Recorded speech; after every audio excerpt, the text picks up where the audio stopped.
bukan hanya tentang serang menyerang, tetapi tentang bagaimana kita menggunakan apa yang kita miliki untuk mencapai kemenangan. Nah, dan cara mencapai kemenangan itu ada dua, cara konfrontasi fisik atau melalui diplomasi.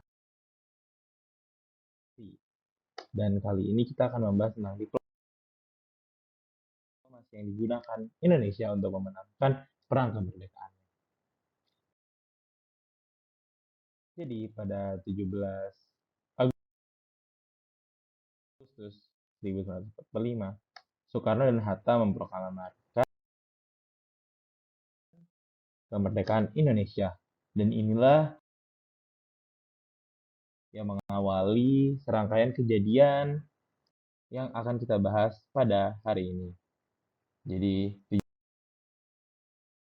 17 Agustus adalah awal dari kekosongan kekuasaan setelah Jepang mengalami kekalahan. Maka dari itu Belanda digandeng oleh sekutu kembali untuk mengembalikan kekuasaannya di koloninya Hindia Belanda. Tentu sekarang Indonesia sudah punya kesempatan untuk melawan. Nah, maka dari itu Indonesia dan Belanda bertemu berkali-kali untuk membahas tentang bagaimana kondisi yang terjadi di bumi Nusantara ini. Pertama kali pada 13 Maret 1946 dan berakhir dengan pembuatan Formula Jakarta pada 16-17 Maret 1946 dan negosiasi gencatan senjata dimulai pada 14 Oktober 1946. Nah, pada negosiasi inilah akhirnya dibentuknya tanggal itu 10 November 1946 untuk pertemuan resmi pertama yang membahas tentang negara Indonesia di Linggarjati.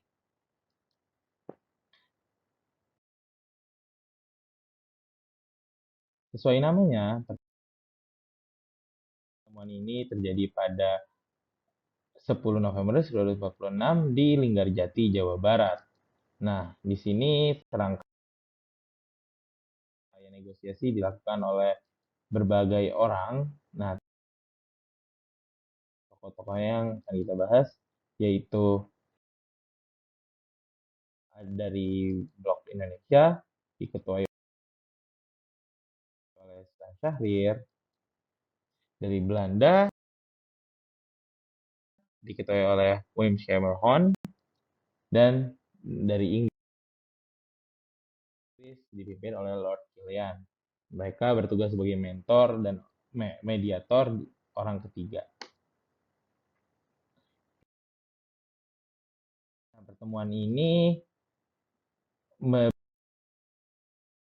berisi perjanjian yang menjelaskan bahwa Belanda mengakui secara de facto wilayah Republik Indonesia yang meliputi Sumatera, Jawa, dan Madura. Belanda diwajibkan untuk meninggalkan wilayah Republik Indonesia paling lambat tanggal 1 Januari 1949.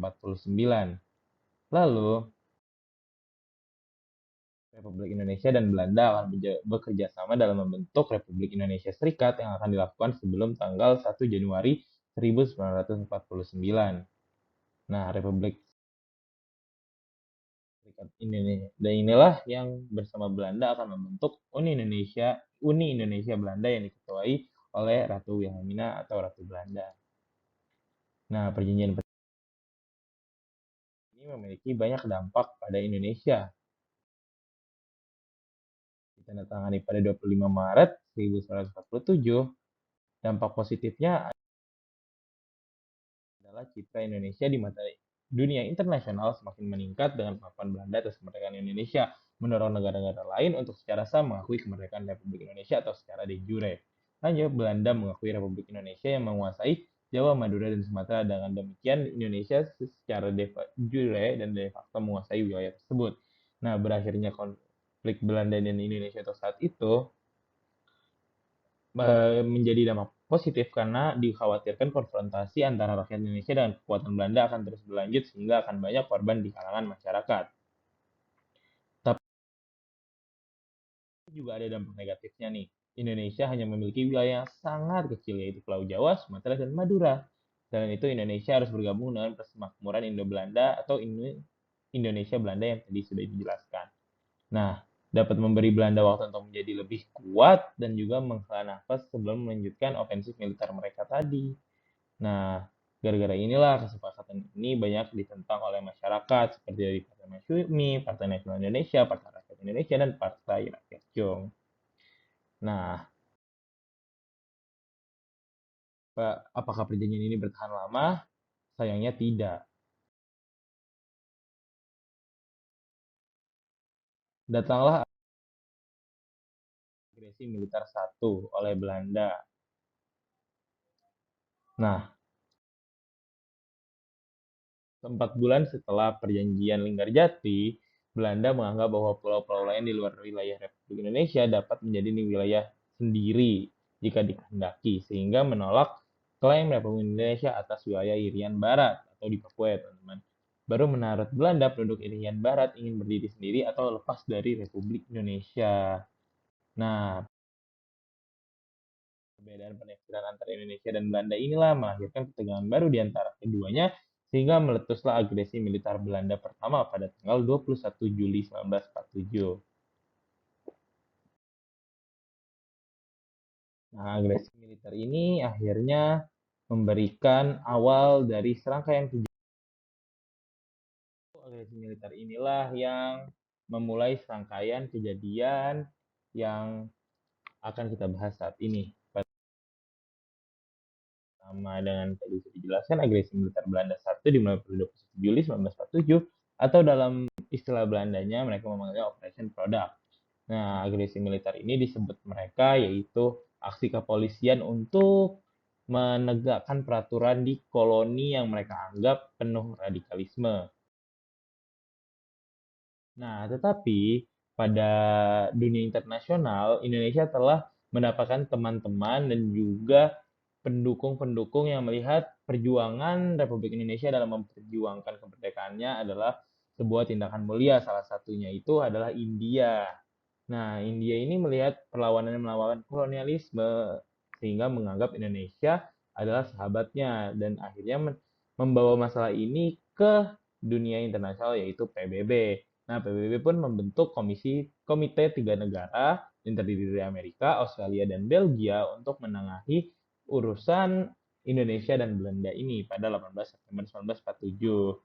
Nah, mereka lah yang membuat Belanda tunduk dan juga memulai perundingan di USS Renville pada 8 Desember 1947.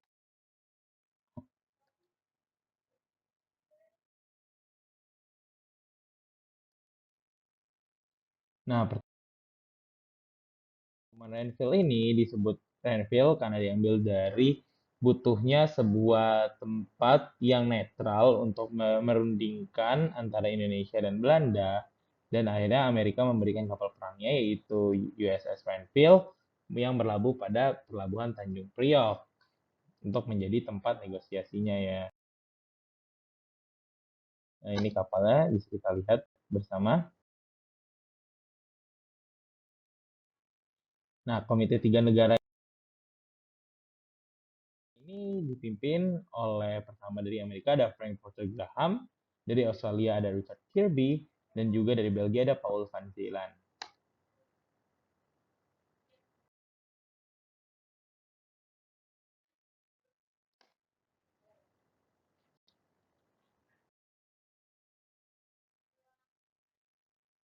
Nah,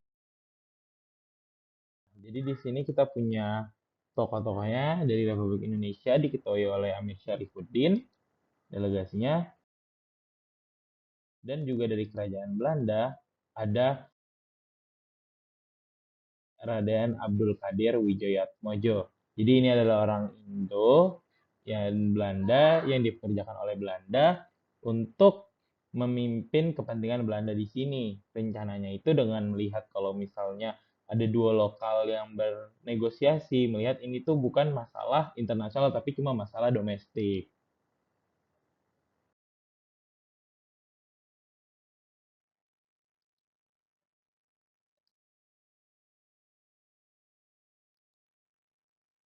Nah, isi perjanjian dari Renville ini Nah, wilayah Indonesia ini makin sedikit lagi nih. Wilayah Indonesia makin kecil lagi sebelum agresi militer Belanda.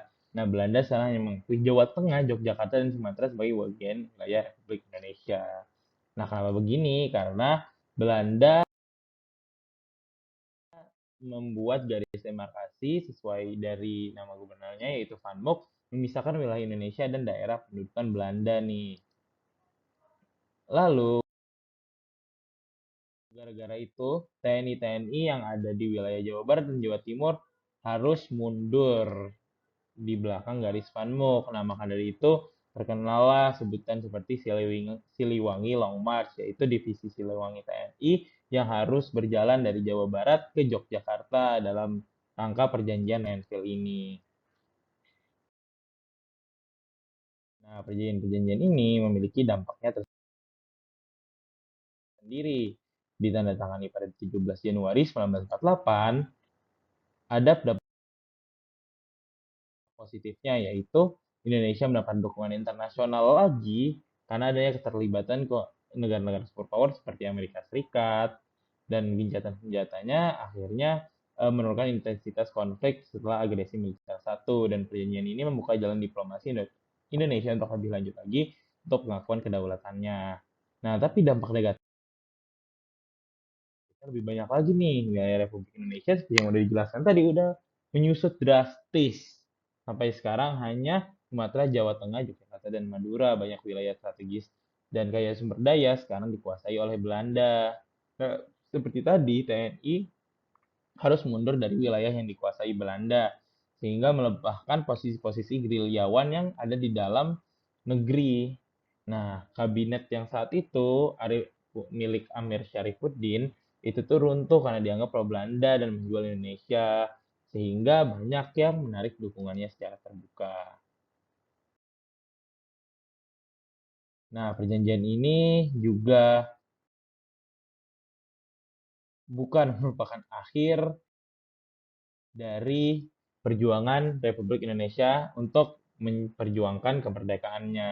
Nah, tapi itu saja pembahasan kita sampai saat ini. Sampai jumpa lagi di pembahasan selanjutnya.